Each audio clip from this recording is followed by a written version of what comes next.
Welcome back to the channel, everyone. It's I, the Reluctant Gringo, back again with my son for episode 47. Episode 47. Nearing 50, huh? Nearing 50. Same as me in a few days. Yeah, in a few days. Will you hit 50 on stream for episodes with Late Night the Gringo, or... Well, let's think about it. Today's 47, 48, 49. Yeah, if we actually stream every night from now on, I'll hit 50 with 50. Aren't you excited? I'm not excited about being half a century year old. Hey, it just means you made it. You know, your forefathers, 1 or 2 centuries ago, making 50 was like, front page news. I made it. I survived. I survived. So, but very cool. Very cool. So welcome, everybody. Again, last night, thank you to everybody. Such a successful stream. It's been just a pleasure with everybody chiming in, the comments, sharing, the liking, all that stuff. Just thank you. Bottom of my heart, really appreciate it. Love talking to y'all. And but let's get in. We got lots of politics. We got a little bit of pop culture. We're gonna actually start out with some. Bless you. No, it's no problem. We're gonna start out with a little bit of pop culture because it actually ties into politics. We are starting a little bit late today because we did go and see a movie. We do review movies on the channel. In case you didn't know. We love politics, but sometimes we need a break, just like you. So we went and saw what I thought was going to be something completely different, and it turned out to be... Not what you expected. Not what you expected. We saw Mickey 17 today with Robert Pattinson, the guy from Twilight and the new Batman and all that stuff. I was going to say the new Batman. I mean... He's a great actor. I don't know who in your audience watches Twilight. Not trying to offend anybody, just... If you do, you do. If you don't, you do. I don't know. I've never seen Twilight, but hey. Nor have I read the books. Anyways. So we went and saw Mickey 17, and it's this movie that is supposed to be about, the future, space exploration, go and find a new planet. They have these people that are expendables. They call them expendables, and Mickey signs up to be an expendable, which means... he dies all the time, and they just 3D print him out and reboot his whole memory, and they have it all saved there and all that. Well, he's technically only the only expendable, no? I think he's on the ship. He's the only expendable, right? Right. So for the first 30 minutes, now this film is made, directed, and written by Boom Jin-hoon. I'm going to get that name. I'm sorry if I butchered that name. But he's a South Korean director, very famous because it's he directed and wrote Parasite, which is the first foreign language film ever to win Best Picture at the Oscars. Yeah. Yep. Sounds about right. So, but okay. Supposed to be a really good director. He's won 4 Oscars. He's won 3 or 4 Oscars. Yeah, he's won 3 or 4 Oscars. So the first 30 minutes of this film, I was really impressed with the very first 30 minutes of this film and what it was doing. It really had an opportunity. It was really shaping up to be one of those films that I thought this film is making a real statement. It was a very narrow message, but very broad in scope and very artistically well done. It seemed like the kind of movie that you want adults to make nowadays, right? And then after the first 30 minutes, it went to shit. There's no other way to say it. Because it also stars Mark Ruffalo, who's got permanent Trump derangement syndrome. And that's obvious with the role that he played. And you were the first one. So this is what I noticed. You could talk about the hats. The hats, yeah. Right? So Mark Ruffalo plays the leader of this group of people who's... This expedition into space. And he's a failed politician. And he lost the election. But he comes out, the first time you see him, when he comes out, he's doing the Trump dance. Right. And I was like, oh no, it's gonna be one of those. And then you noticed when I was just going, oh no, you noticed what I noticed. Well, you noticed what I didn't notice. Right. Well, I noticed a little before, because this is before he appeared. You see these people who are clamoring to get on the ship to follow him. And they're wearing red baseball caps, I shit you not, and red shirts. They're, you mentioned his name, Marshall, right? Kenneth Marshall. Marshall's the name of the guy. Marshall's the name of the character. And they act fanatic. This is clearly a imitation of Trump and MAGA supporters. The red hats, the political, engagement. Would you say it? Frenzy. Turns into an anti-Trump film. And Mark Ruffalo does his most worst act. He's terrible in this film. The acting he does is terrible, and I'm not even judging it based on the content. It just was over the top, trying to be too sort of much of a parody of what he thinks Trump really is, making him look like a buffoon, a delusional. It's like you got like a shitty SNL script. It really was. It really was. It was so bad. And then he, of course, he's talking about making the pure race of humans on this new planet, and he's got the hand motions of Trump, very exaggerated. That's the word. Very, very exaggerated Trump impersonation, right? Of in this character. And even the enunciation when he says certain words, you could tell the way he smiles, tries to smile like Trump. It was just god awful. I just realized this. Do you remember towards the end of the film? And spoiler alert. We'll put a little spoiler alert here, since we were talking about the film and a part of the plot. Yeah, very spoiler. There is a moment where he gets grazed by a bullet. Yes, he gets grazed by a bullet on the cheek. And it's a little tongue-in-cheek, but he tries to play off the injury as if it, dramatizing it when it's clearly a small injury. And I think that's an imitation of Trump and his way as an actor saying, "Oh, that's not a serious injury." Yeah, it was basically they were parodying. They were literally parodying him completely. Absolutely. Now, if that wasn't bad enough, what they try to do is again, the first 30 minutes of this film were to me brilliant. And I thought, wow, this has got a universal message about finding purpose in life, the throwaway society, people who are lost, people who are just searching for meaning, searching to be part of something. And I'm like, this has got this really cool universal message. Then it turned into, we're going to shove in colonialization. We're going to shove in slavery. We're going to shove in Native American themes of stolen land and workplace abuse, immigration, workplace abuse, the DEI. We're going to shove in all that stuff, and it just became a mess. Even, and after the first, even an imitation of Kamala to add on top of that. Yeah, one of the characters that takes over at the end, she basically becomes the girl. Like she's like a minor character, then becomes a major character in the third act. And she's basically bossing it out and sort of takes over for Mark Ruffalo's character because, she's basically the Kamala Harris. This movie, I feel like, was delayed and was supposed to be released way before now. I think this was supposed to be released last year before the election. I'm not sure. I couldn't be sure. But maybe I'm wrong about that. But it's obviously an anti-Trump political. Yes, it was delayed by a year. It was delayed by a year. A full year. Full year. So this is obvious an anti-Trump film that didn't make it to theaters in time to make any dent in the election. Not that I think it would have. And after those first 30 minutes, this director's known for switching tones. The pace of the film went from really rapid fire, really engaging to I literally had to adjust myself to stop falling asleep. It really got so slow and sluggish and monotonous. And I was just like, oh my God. And it's over 2 hours long, and it feels way longer than that. It feels like a 3-4 hour movie at points. It's like at one point you're like, can we get to the end here almost? Some of the most of the actors I think do a good job with the role they're given, especially Robert Pattinson. Robert Pattinson saves whatever scenes he's in most of the film, and he does a great job acting. His character is not politicized that much, and you can enjoy.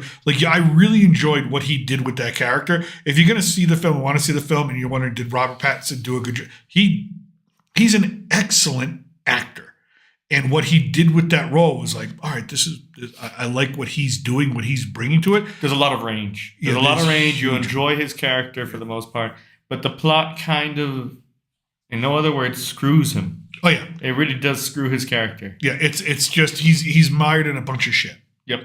And there's no way to save it. It's from Plan B, which is a studio that Brad Pitt partially owns himself, so it's a Brad Pitt production as well. Doesn't surprise me, I mean, his best friend's George Clooney, who is one of the biggest donors in the DNC, and kind of helps run those things. So yeah, it was just. It was really disappointing. I was going in there thinking this film, I really had high hopes after the trailer and everything I knew about what it was before. None of this whole Trumpian, anti-Trumpian stuff is advertised in any of the trailers. None of it. So they try to hide it from you. So when you get into the theaters, it's like, Yeah, here you go. It's a bait. It's a switch. surprise, It's catch a you, surprise. catch you off guard, make you look in the mirror, kind of thing. But So- it doesn't do that.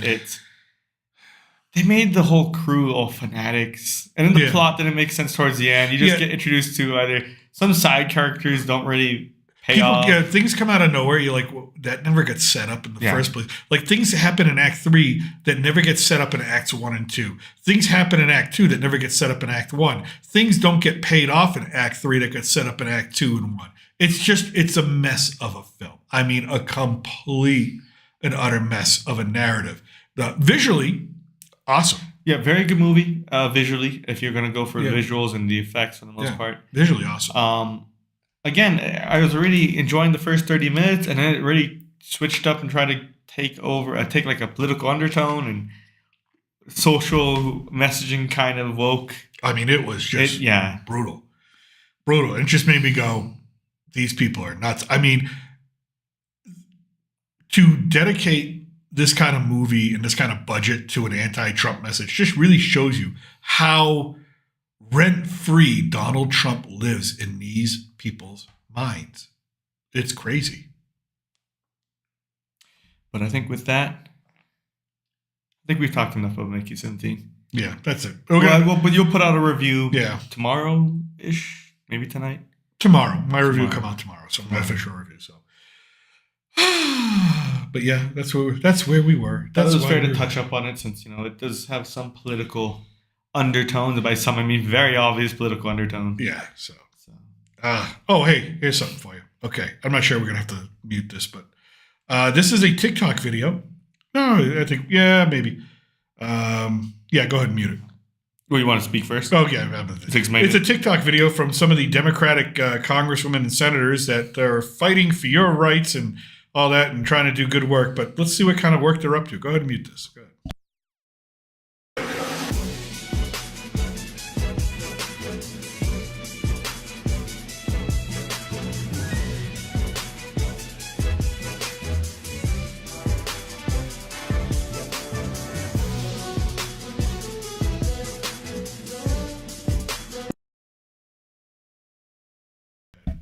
I'm sorry. I don't. Obviously, I didn't hear the music, but was it?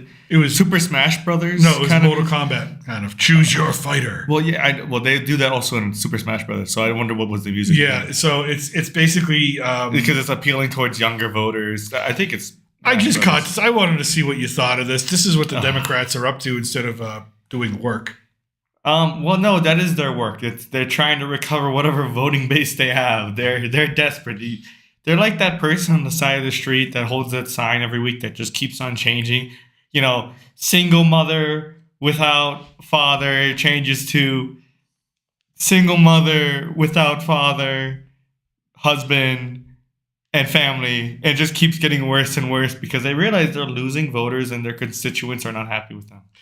I can't see how appeal. that's going to make anybody happy. It's like you're supposed to be passing laws and addressing issues, and that's what you're spending your time doing, is making these TikTok videos. It's just that's your modern Democratic Party right now, as opposed to President Trump, who is busy at work today signing orders. So he signed 3. These amendments to duties, northern border, southern border. That's just pausing the automaker tariffs, Right. and I think that's a great thing, right? Because he's getting somewhere with them. And It's like a form of like, okay, the more these progress, the more I take away over time. Let's work towards a compromise or towards a permanent solution to something critical. So he's hard at work, signing those orders, taking questions, and he signed this order. And this is the one I found interesting that I wanted to bring everybody's attention to. The man does not forget a thing. Addressing risks from Perkins Coie LLP. Do you know who Perkins Coie LLP is? It's a law firm? They're a law firm. Do you know who they used to work for? No. Hillary Clinton's presidential campaign. Oh, Do you know what they helped with? Fusion GPS and creating the so-called dossier, the false dossier that manufactured all the Russia information on. Apparently, these people might have security clearances that need to be checked. So, wait, hold on. Why does a law firm need security clearance? because they worked with Hillary Clinton. That doesn't matter to me. I don't think you need You are supposed to practice the law. There's no secret law in the White House or on Capitol Hill that you need to train for. It is the same law applied to you, me, and everyone else. So let me read this. The purpose of this executive order is the dishonest and dangerous activity of the law firm Perkins Coie LLP, Perkins Coie, has affected the country for decades, notably in 2016 while representing failed presidential candidate Hillary Clinton. I love how he's just going to get the failed president. I love how it's just Perkins Coie hired Fusion GPS, which then manufactured a false dossier designed to steal an election. This egregious activity is part of a pattern. Perkins Coie has worked with activist donors, including George Soros, to judicially overturn popular, necessary, and democratically enacted election laws, including those requiring voter ID. In one such case, a court was forced to sanction Perkins Coie attorneys for an unethical lack of candor before the court. Now, it goes on and on and on, right? And so here's where it says, the Attorney General, these are the people, now these are the exact kind of, these are the two people I don't want on my ass. The Attorney General and the Director of National Intelligence, who's Tulsi Gabbard, and all other relevant heads of executive departments and agencies shall immediately take steps consistent with applicable law to suspend any active security clearances held by individuals at Perkins Coie, pending a review of whether such clearances are consistent with the national interest.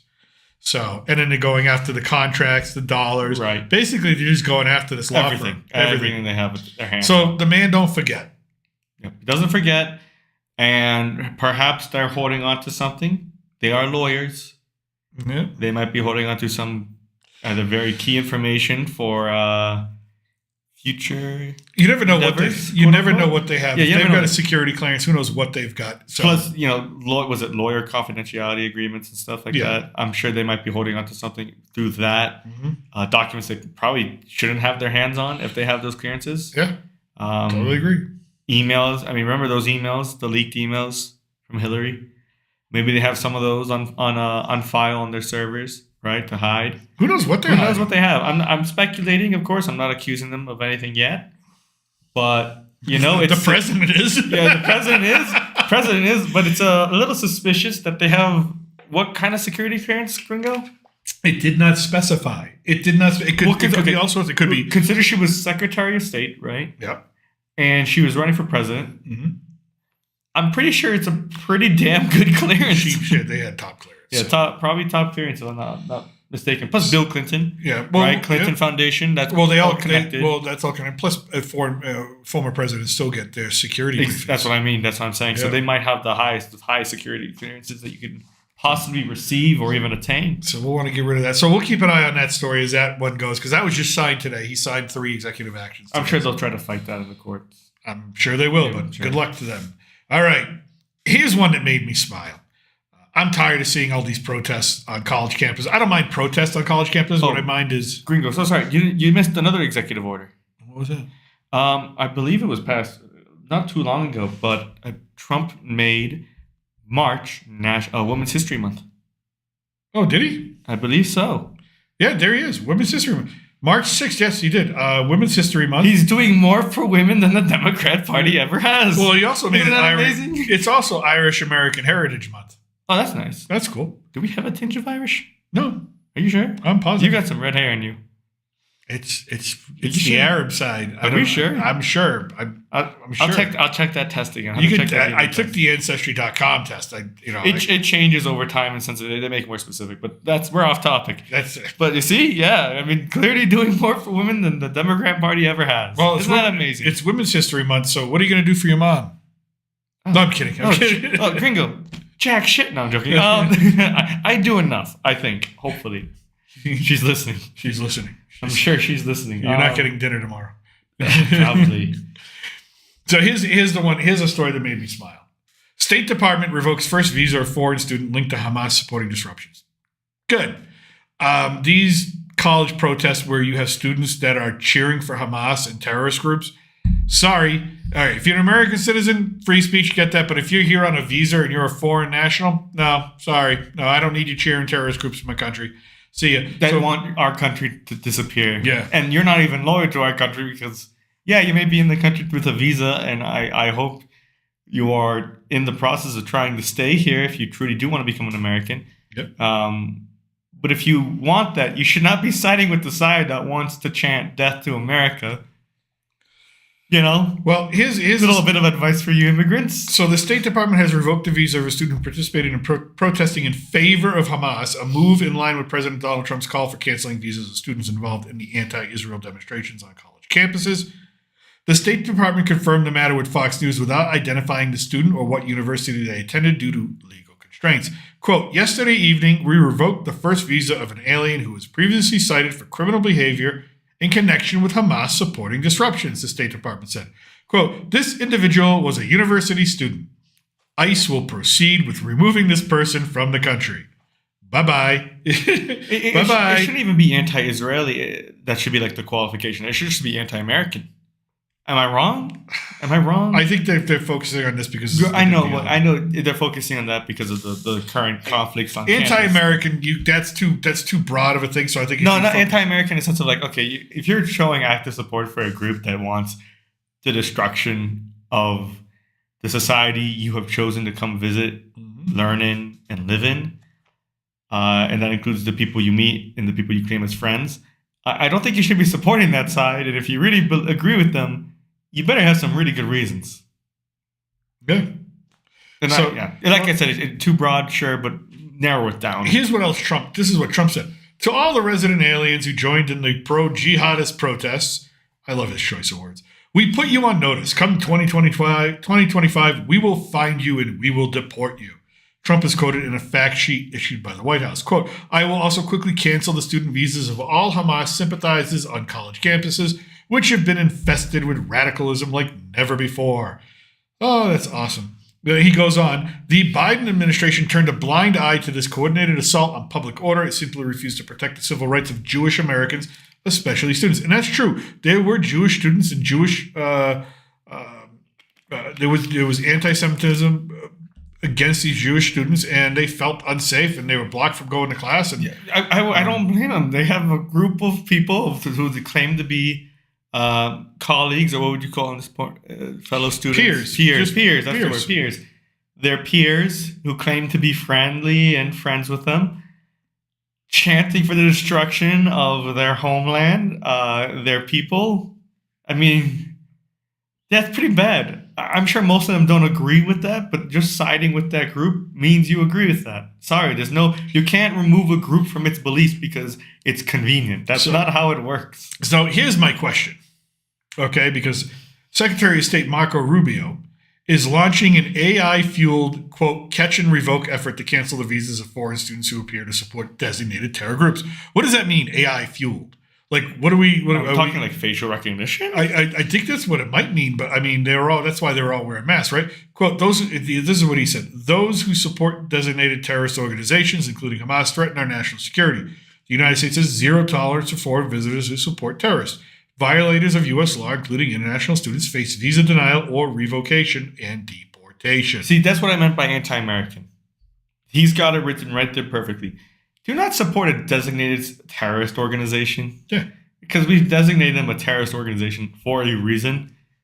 Because they're terrorists. Because they're terrorists. Because they're terrorists. So, if you're here on a visa, don't go cheer for them. That's just a stupid idea. Plus the money you spent. I mean, talk about a shitty investment. That's higher education right now. Thank God I sent you to college in Europe. Well, even then, that was pretty rough to an extent. The liberalism there. It was, but you never got blocked from going to class. No. Well, that's because they really couldn't do that because there's like 3 campuses. And it was a good sized school, but just wasn't really feasible. It truly wasn't feasible. They did hold sometimes some protests around the area, which would cause disruptions, but usually it was out of our school time because we were an American school, so a little different. Anyways, I digress. So, we have an old friend back in the news. Oh God, who? Hunter. Oh, Hunter Biden. Did he come back for his baggie? He's in the library, buddy. We still don't know whose cocaine was left in the White House. Okay, listen. Look at that man's eyes. I know. That man's looking for odds-on favorite. If this was Vegas and we were getting betting odds, odds-on favorite. It says Hunter Biden's lawsuit in jeopardy after his rental home was damaged in the Palisades fire. That sucks. Financial woes mount. Here's what I find funny. This man made millions and millions of dollars for what we still don't know out of China and the Ukraine. That's been documented. He's made millions of dollars, and now he can't even follow through with funding his own lawsuit against the gentleman in the Trump organization, Trump, because he doesn't have the money to pay for the lawyers, the court costs, all that. You know why? Because it is hidden. He can't pull out that money magically.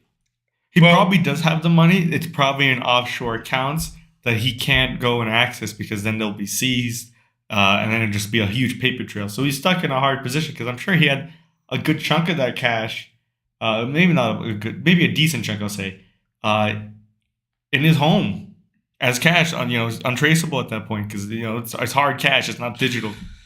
If that's the case, then fine. But here's what he says. I am requesting to dismiss this action because I do not have the financial resources to continue litigating this case.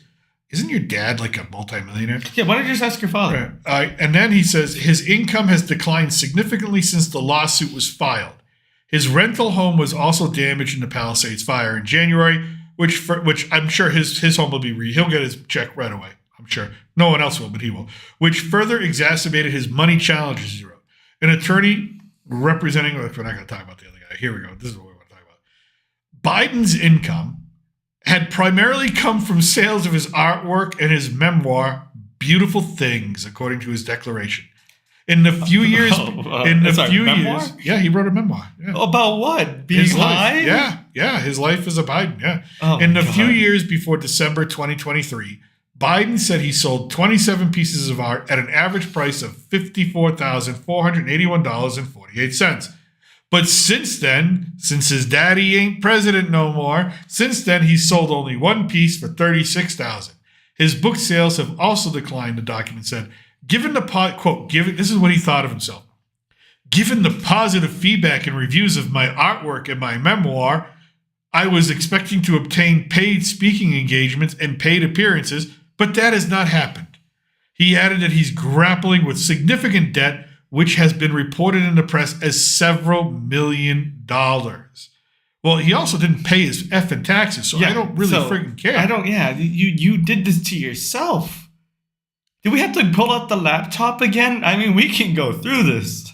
This is ridiculous. I mean, drugs are not cheap. So, I mean, first of all, you had millions. I mean, I have no sympathy for someone who had millions and millions of dollars and squandered it and just pissed it away. Unless you were super tragically affected. I don't mean him, obviously, but I mean another person. That's a different story. Another person had $1 million whose home burned down and everything else fell apart out of his control. That's different. You feel bad for that. You got sick, or you couldn't handle. You got medical bills. Exactly, something like that. But this guy had millions and millions of dollars. This guy broke every law he could, got away with it, laundered money, took bribes on behalf of his father, allegedly, right? Or proven? Allegedly. I mean, the laptop alone is damning. And you're selling your pieces of art for 50-something grand? Listen, I don't believe it. I don't believe it. You have money somewhere, and if you don't, I don't care. I don't care. No, I mean, you're one of the most privileged people in America. So, coming soon to a website near you, there'll be the GoFundMe page for Save Hunter Biden. He'll become the next head of the Democrat Party. He'll be the next. Who knows? Who knows? He'll be the next. Daddy will get him a job somewhere. Yeah. Actually, he'll be all right. Speaking of his father, if you look at him, he's looking more like Biden every day. He looks like a Biden. Yeah. He looks like Joe. Yeah. Well. No. He's looking like Joe. It's scary. Yeah. Soon he'll forget how to walk up the stairs. I think he probably has. I don't know, but I'm not. I found this hilarious. I'm sorry. I did. I don't mean to. I usually don't laugh at other people's misery, but in this case, I laughed. So this guy has gotten away with everything. Yeah. So not really. So, but what are the charges he's fighting this time? Because he's had so many charges. Tax. I think he's still. Is it tax still? Tax evasion? Tax evasion. Oh no, he got pardoned. Yeah, he got pardoned, dude. He's got nothing. He's fighting nothing. He got pardoned. Then what is he fighting? He's suing somebody else for money. Oh. He's suing. So the guy in the Trump administration that got a hold of the laptop. He's suing him? He's suing him because he says he hacked into it and it's private information. It's a violation of state law and all that. He shouldn't have accessed it and whatnot. He accessed the cloud. He accessed this. Yeah, it's not going to happen. That's not going to fly. So good luck to that. No. So Speaking, so we'll stay in, since Hunter loves Los Angeles, we'll stay in California.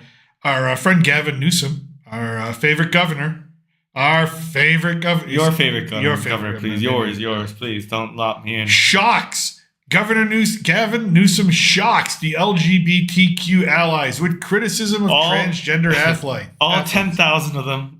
Yep. Literally. Such a small number. So this is how I know he's running. He's running for president. This is how I know he's running for president, because he's trying to moderate his image right now, even though there's no way.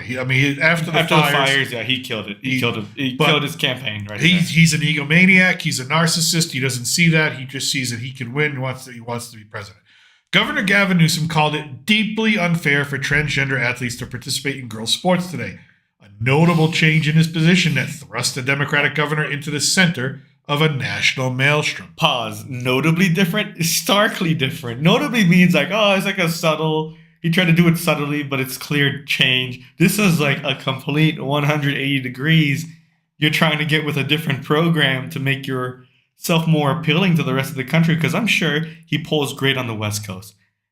And I'm sure his team has probably come up to him over the past weeks and months and said, you don't do good anywhere else. You lose in every other area. He loses everywhere, yeah. Except for maybe in Massachusetts. But even then... He'd win Massachusetts. He'd win Massachusetts. He'd win New York. I don't know. New York is harder. New York. I mean, it's a choice between Newsom and Vance, because that's what I think the choices are going to be. Don't pick Vance. No. New York. State of New York. No. It really comes down to New York City and that part. But how much can you take away? Well, here's why I also know that he's running for president, because why else would he say this comment on his first episode of his new podcast? This is Gavin Newsom. On which the governor has said he plans to interview political figures he disagrees with about the major issues of the day. In a chummy conversation with Charlie Kirk, the Donald Trump-aligned conservative activist, Newsom repeatedly conceded to criticism of a transgender high school track athlete who recently won a regional meet. Quote, I think it's an issue of fairness. I completely agree with you on that. It is an issue of fairness. It's deeply unfair, he said. I'm not wrestling with the fairness issue. I totally agree with you. Notice who he chose. Charlie Kirk. Yep. Pretty conservative, but he's agreeable conservative for most moderate kind of right-leaning. He goes about, you might not like how he does certain things, but how he goes about logically, you can appreciate what he does, right? Am I wrong? Mm-hmm. Yeah. And he has access to a great wide audience. And it's no surprise that he's the first guest, one, to build momentum for that podcast, and two, maybe to reach out to that other side, those constituents that might be willing to side with a Democrat nominee who is sympathetic or willing to compromise with conservative values or thought. Yeah. That's it. That's the only reason he's saying it right there. I wouldn't be surprised if he did get elected in 4 years, he changed his position on that. Oh, he'll flip-flop. Yeah, he'll flip-flop. And people will point that out, but it doesn't matter by then. He has power. So he's taken a lot of flack from a lot of people in California, but that's not his problem. His problem is in California. His problem is the rest of the country. Right. He'll win California no matter what. Yeah, this man is running for president. This is the start of his presidential campaign because he sees the tea leaves. What got Trump over the top? Podcast, getting on the internet, being out there in that type of format. What does this guy do? Starts a podcast. What does he go after? The first issue in the whole culture war, which is transgender, which, I'm sorry, believe it, don't believe it, it helped flip the election into Trump's favor, this whole culture war. It really did. So he is running for president. I'm not sure I don't know, does Kamala say, okay, he's running for president, I'll run for governor? Or is it Kamala go, what? Kamala is going to try to run again, I think. I wouldn't be surprised. She's at least going to attempt before she Tim Walz said he's going to run for president. That guy's not winning shit. That guy's not making that guy killed himself. He killed himself. In his debate. I'm friends with school shooters. But on top of that, did you see the political ads? What was it? Dudes for Harris? Guys for Harris? That ended time. You lost. You gave up whatever dignity you had when it came to connecting with a lot of, if not a majority of men in this country when you did that. You really did. You truly did. Newsom's biggest competition is not going to be Kamala Harris. Newsom's biggest competition for the Democratic primary, Democratic nomination for president is going to be Josh Shapiro, governor of Pennsylvania. Extremely popular, extremely moderate as far as Democrats go. He's articulate. He carries the swing state of Pennsylvania easily as the nominee. So if Josh Shapiro runs for president and he can take Pennsylvania with him, he probably can defeat Vance with a little bit of hard work and rehabbing the whole Democratic image, which is, I don't know if you can rehab that image at this point, but they have 3 years, right? If Josh Shapiro doesn't run, then it's Newsom and Vance takes Pennsylvania and it's over. That's the way I see it. No, Vance has a better grasp on those swing states. Trust me when I say that. And he's building himself a good reputation right now within the White House. Oh, I don't you just love him? He's Trump's bulldog. He's Trump's bulldog. But not only that, he's also he's an active VP. It's not like Harris, you heard occasionally go do a speech, but was kind of kept in the back. Vance, send him to Munich. Go talk to the European leaders for me. Dude, he's doing his job. He's awesome. And he's positioning himself into a great spot to take over as the nominee for the Republican Party in 2028? Yeah. 2028. If you're the Democratic Party, your best bet is Josh Shapiro, because he's the only one who I think can effectively challenge Vance in the Midwest and even maybe in North Carolina. That he's got good reach there. Mm-hmm. Newsom outside the West Coast, maybe you flip Arizona and Nevada. Well, here's the other issue. This is the ugly side of politics and culture in America. Okay. And what I'm going to say is ugly, but I don't subscribe to this. But there's always going to be Josh Shapiro is Jewish. Yeah. How well does that play in the Midwest? And that's always been a concern with politicians who are Jewish. I've seen it over and over and over again.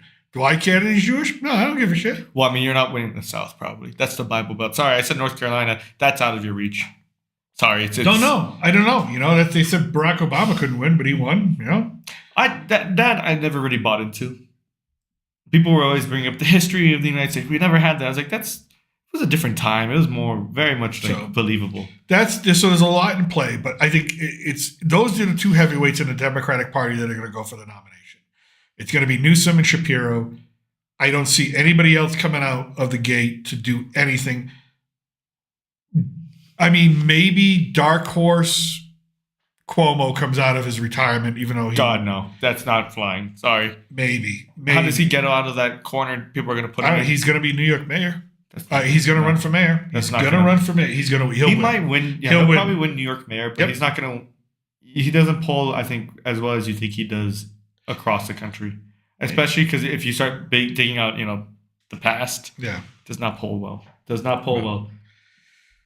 Well, we'll have to wait and see. It'll be a few years, but it'll be interesting to see the Democrats eat their own to see who's going to be on top. But I wanted to highlight this news story here, and this one kind of got me thinking. I like Amy Coney Barrett. I think she's a great Supreme Court justice. I thought she was a great nominee. She's incredibly intelligent. She knows the law inside and out. But the MAGA world has turned against her. Why? She has voted against Donald Trump in a few decisions, including the one we're going to talk about. But I think the people who are getting mad on the right at her in MAGA world, the people who are on the far on the right in MAGA world that are saying that she's a bait and switch, calling her a DEI choice, which I think is just crap. She took over Ruth Bader Ginsburg's chair. Donald Trump said he was going to nominate a woman. He did. She's extremely qualified. Her qualifications are there. You cannot argue those. So you have a bunch of people that are just trying to smear her, trying to pressure her through media to be more Trump friendly. But here's my problem before I get into the real nitty gritty of it. A Supreme Court justice shouldn't be friendly to any president. They should be friendly to the law and the Constitution. Thank you. That's the only thing they should be friendly towards. Thank you. And I think what she is doing is something I like to call, she's playing chess. And all these people who are mad and angry and calling her names, they're playing checkers. Why do I say that? Okay. Well, first of all, I mean, some of the stuff they've been calling her. They say she's a rattled law professor with her head up her ass. Really? Wow. All right. Really? She's Impressive. weak and timid? Really? Listen, to be a Supreme Court justice, you are not timid. Yeah, she's a DEI judge. Really? First of all, I like to listen to when they broadcast the audio of the Supreme Court arguments. She questions, and she has great questions. She's not timid about anything. She's a diversity, equity, and inclusion hire, which she isn't. Amy Coney, another one, DEI appointee. This is what a far-right influencer, Laura Loomer, wrote. Let's see here. Her ex-post featured a photo of Barrett's family. Barrett and her husband have 7 children, including 2 that they adopted from Haiti who are black. So they're throwing that against her, which, shut the fuck up. That's just fucking That's stupid. just wrong. She adopted 2 children. Who cares what color skin they are? First of all, great you adopted 2 children. You gave them children. home. That's wonderful. That's amazing. Why are we shaming people for that? That's just... What? Yeah, and then... This person, look at how Justice Amy Coney Barrett looks at our duly elected president, the man who put her on the Supreme Court. She looks very bitter. She did not look very bitter. Trump smiled at her. She smiled at him. They shook hands. It was very cordial when he walked by her before the speech. I know this because I was freaking watching it. And he understands that she's just doing her job. And you know what? I think it's because she wants to make sure whatever he passes can't be overturned in the future. She sees holes in certain places that others probably don't. And she says, listen, go back, amend these parts. We'll pass it. Yeah. That's what I think. So she's doing the job she's supposed to do, people. Yep. And I'm going to tell you why she sided with the liberal justices. Okay. So the Supreme Court came down with a decision. They said, hey, Donald Trump administration, the $2 billion in foreign aid from USAID that you froze, you have to follow the lower court's ruling right now and release it or all that, right? Right. Now, here's the problem, right? Here's where people are not reading the friggin' fine print, all right? Granted, the conservative justices said that it's ridiculous for a district court judge to tell the president how to spend $2 billion. Okay, I get that, right? Let me find the exact quote that I want to. Let's see here. Okay, here we go. This is what the Supreme Court actually wrote in an unsigned order, which I think has Amy Coney Barrett's fingerprints all over it. Given that the deadline in the challenged order has now passed, and in light of the ongoing preliminary injunction proceedings, because there's still proceedings going on, the district court should clarify what obligations the government must fulfill to ensure compliance with the temporary restraining order with due regard for the feasibility of any compliance timelines. All right. For those of you that when legal stuff is read, you're just... It goes over your head. Goes over your head because some of it goes over mine, but I had to dig into this. This has got her writing, her fingerprints all over it. What it's saying is, hey, district court, your order needs to be explicit, specific. It can't just be general, hey, I'm a district court judge. I was appointed by Biden, and I'm telling you, release the funds, and that's it. Needs to be specific. What funds? Where? How much? How does it get dispersed? Exactly. Because what the justices what I think Barrett and Roberts are doing here is they're setting up this district court judge for failure. Because once he gets specific, now you can see exactly how does this apply to executive authority, executive rule of law, executive action. And you close that door forever. Exactly. And so that's just be more certain. If you can, be more certain. And I don't think he's going to have to go and be specific, and that's going to be challenged. So none of this money is actually going to be really released. It's just going to be like, just get it prepared, and then like a month later, it's going to be like, just put it back in the bank. Literally how it's going to be. That's how it's going to go. Mark my words. So the problem here is there are contracts that have already been negotiated and some work already be done. And there's contracts that are just kind of in limbo.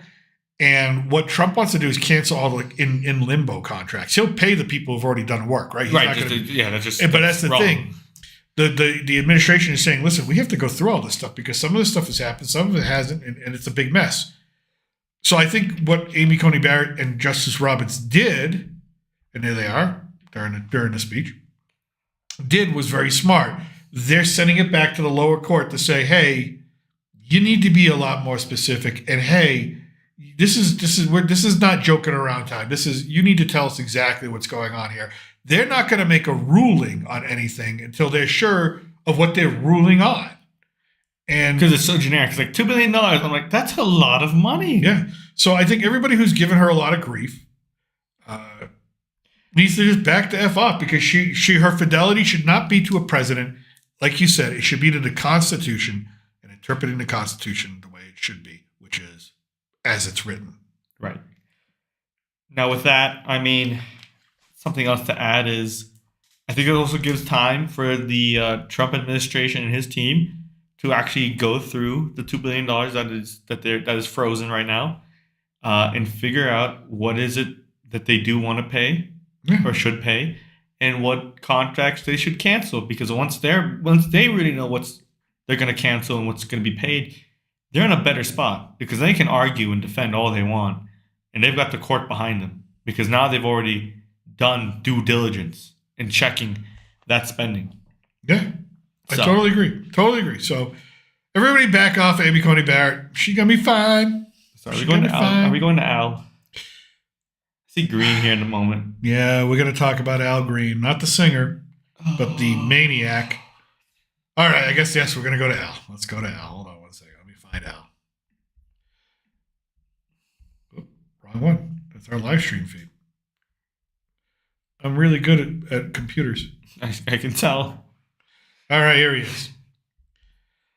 So, yeah, this joker got kicked out of Congress. All right, so here's what happened. They censured him, and people are probably wondering, what does that mean? It means absolutely nothing. It means he has to stand in the well of the Congress, of the House, while Speaker Johnson reads off to him a sort of a reprimand. Doesn't take away any of his rights as a representative, doesn't do anything like that. But here's where the circus comes in, again, Democratic circus, as he's standing in the well, and as Speaker Johnson is reading off the censure, a bunch of other Democrats came out and stood with him and started singing, "We shall overcome." And they would not sit down and be quiet while Speaker Johnson said, I need decorum. I need everybody's taking seats, which, again, Democrats just obstructing, resisting, acting like children, instead of wondering, hey, how can we make food more affordable? Hey, how can we bring prices of gas down at the pump? Hey, how can we make healthcare more affordable? Hey, how can we stop illegal immigration at the border? Hey, how can we strengthen our defense forces? Or, hey, how can we manage the budget better? What are they doing? Well, at the beginning of this video, you saw that they're making fucking TikTok videos, and they're also singing and dancing in protest in the middle of the House of Representatives. So, Al Green from Houston. Sorry, what more do you expect after Monday? Yeah, Monday. After Monday. Here's what's going to happen. This gentleman sits on the House Finance Committee, which basically controls a lot of purse strings. Well, the Republicans are going to introduce a resolution to remove him from his committee positions. So therefore, he won't have his committee positions. He won't have his extra checks, because when you get on a committee, you get an extra check. And so for every committee you're on, you make a little bit of more cheddar cheese there. So they'll take that away from him, and he won't have a voice on the Finance Committee. And he'll just be the crazy Democratic yelling about mandates and Medicaid. Yeah. Even though it's because clearly, I mean, listen, take it away, because clearly he doesn't realize he's on the damn committee that decides the funding for Medicaid. Yeah. And he's yelling at the president. That's like you holding the test and the answer sheet with the pencil in your hand, yelling at the person who's finished their test, walking out the room. Yep. Literally, that's what he did. You have the answer sheet in front of you. Do your job. Do your job. Do your job. No, he's just going to be, Trump bad. Orange man bad. Orange man. I mean, what part of Houston does he represent? Just the city in general? Houston's in a bunch of different districts. I forget Right, which one right. he. Because maybe if he's representing North Houston, trust me, there are better things you should be doing with your Oh time. God, yes. There are parts of Houston that need help. This is not helping them. You're leaving them to dry. So yeah, he's 77 years old, a former local president of the NAACP, a fixture in the House where he has served for 20 years. Starting in Trump's first term, the outspoken progressive has repeatedly introduced resolutions to impeach Trump and has threatened to do so again this year. So he just constantly tries to impeach Trump. That's what he does. So the vote was the vote against him was, I think 200 something to like 10 Democrats 220, switched. 224 to 198. 10 Democrats actually voted with Republicans. Which shows you that there are people in the Democrat Party that realize this ship is not not floating. It's starting to sink. let's clean up. So, and then also, so they sang.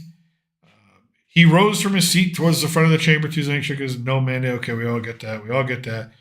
He did not resist and walked out of the room as Republicans chanted in unison, na, na, na, na, na, na, goodbye. That's actually kind of funny, but I wish they didn't do that. I wish they just were solemn.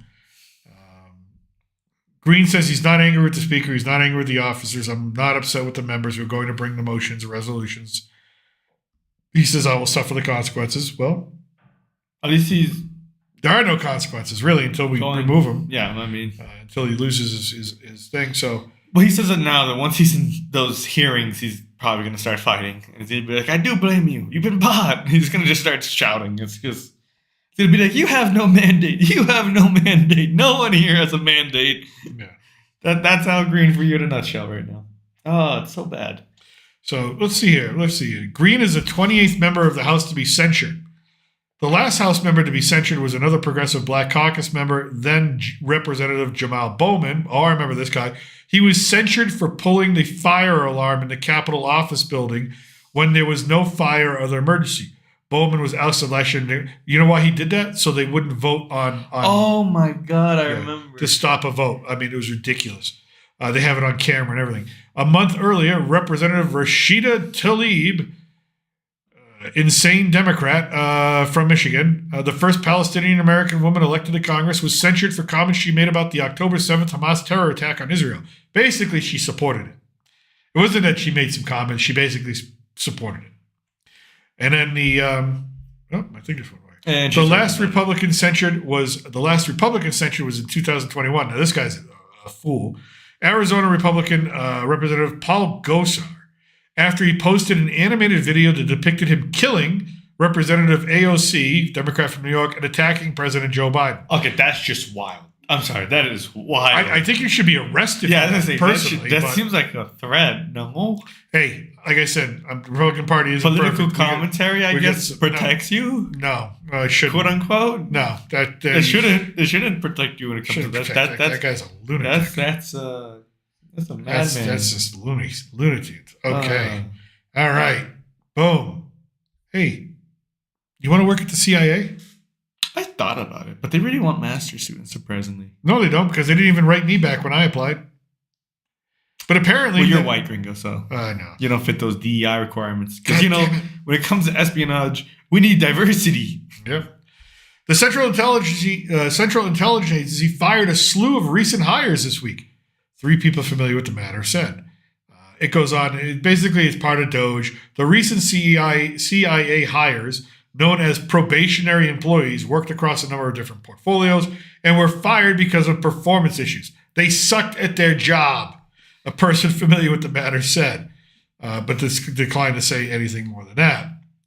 At CIA, we were reviewing personnel within the first 2 years of service at the agency. For some personnel, that process will result in termination. Our officers face unique pressures from working in situations that are fast-paced and high stakes. It's not for everyone. Guess what? Listen. Even in a corporate world, okay? When I worked for Target or I worked for Apple, if there was a new CEO, or if there was a new head of retail, or even if there was just a new district manager, what I was being reviewed on the year before would change because the priorities of the company would change based off of what those people wanted. So I could say I had an excellent review last year, like some of these people say they had excellent reviews last year, but now this year they're being fired. It's because the priorities have changed and they're not keeping up with those new priorities. They're not changing with the times. And that's basically what that means. It's a fast-paced, high-stakes environment.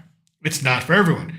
You know, It's the CIA. It shouldn't be for everyone. Yeah, John Ratcliffe came in and he's changing a bunch of things that Donald Trump wants him to change and different priorities that Donald Trump wants him to have. And so whatever the priorities that Joe Biden had, which I'm not really sure he had any when it came to the CIA. No, it was just can we give more money to Ukraine, or can I get some more back pay over here? Yeah. I want to buy one of my son's paintings. They're really nice. That's what it was. That was their concern. That was it. Well, like I said, things change. You know, you get a new boss, you get new priorities, and if you can't meet those demands, hey, we're going to get somebody that can. I don't want people at the CIA who are not cutting the mustard. I think that's one of the places where you really don't want. You want the most competent people there. I'm sorry. And then, it's the CIA. I mean, that's our foreign intelligence agency. Yeah. I don't really care what your pronouns are. Can you get me the information I need? So, please. Just do your job. Here's the people concerned. We need a constant flow of officers in the training pipeline to fulfill our mission. No, you don't. I'm a master's candidate with a master's degree in political science with a focus on global security risk threat assessment. I think that really fits the bill. So I decided one day, let me throw my application into the CIA. I didn't even get an email back saying no, thank you. Right? All my experience with in the corporate world, and then all my academic experience. Now, maybe there was something in it I didn't like. Maybe I'm just not the kind of person they're looking for. But you know what? If you need, when I was a hiring manager, everybody who threw in an application, I talked to before I said no. So don't tell me that you have this need for a pipeline. It's all bullshit. It's all fear mongering. Oh, if we don't keep all these people who are just wasting money and not doing the job correctly, bad things are going to happen. No, get people in there that'll do good things. And maybe, And you can keep the pipeline going of trainees. Just make sure they're competent trainees. Yeah. But here's the thing. They invoked 9/11. Oh, we're going to have another 9/11. No, we're not. No. You know why? Because I still have to take my fucking shoes and belt off every time I get on an airplane. We're not going to have another. Actually, first of all, TSA is not even that great at their job. They're not the most competent. They fail all their tests, no, if I'm not mistaken. They do. But so, I mean, if that's your huge concern, go fix that agency. Yeah. I mean, just drives me nuts. It drives me nuts. But hey, maybe you can apply. Yeah, maybe I could. You can be a spy. End up in a ditch and. No, I didn't even apply to. I wasn't applying for the spy program. I was applying to be an analyst. A guy sits at a desk and looks over things. I even took their online. If you go to the CIA website, there's actually tests you can take. They're actually practice. They're for fun. If that's what you find fun. Do you find taking a test fun? That's what it is they'll give you a Keyhoe satellite aerial view of some market. Some open air market in frickin' Tehran, right? And they'll give you another side by side of the same picture. But between the two pictures, there are 20 differences that you need to spot. And you're timed on it. You have 3 minutes to go through each picture and say, okay, that's different. That changed. Okay, that car is moved. It's just because a car that moved to a certain position might mean something. A closed window or a drape. Yeah, they're all signals. Something. They can all be signals. All can be signals. You'd be surprised how intricate people can be with their plans, especially when it comes to espionage or even planning, really anything. Yeah, and it's not like these are not I had to enter my information on my email, so they knew I was taking a test. I aced it. Still didn't get a call back. Not that I'm bitter. Hey, not going to go there now. Oh, not going to go there now. But you can go.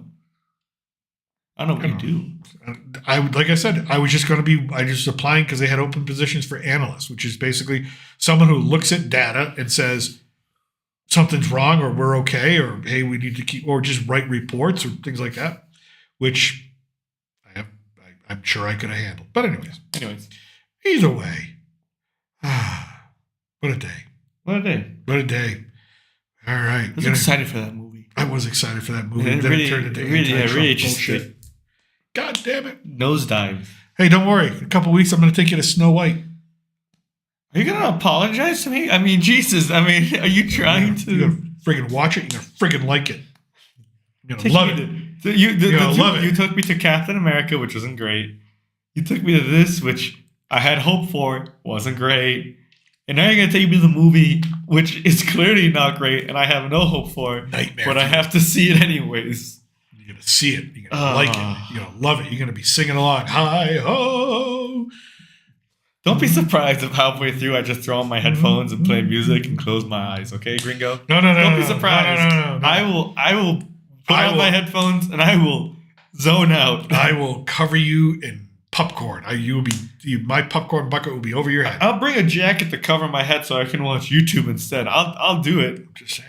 I don't want to see that. Nightmare fuel. I have to review it. I don't want to see it either, but I have to review it. Nah, I go review it with you.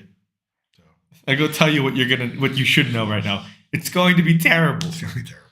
Anyways, with that, thanks everybody for joining us. We're going to sign off for the night. We'll be back. Tomorrow's Friday. We don't stream on Fridays. Do we stream on Fridays? Usually we don't stream on Wednesday. We don't stream on Fridays either.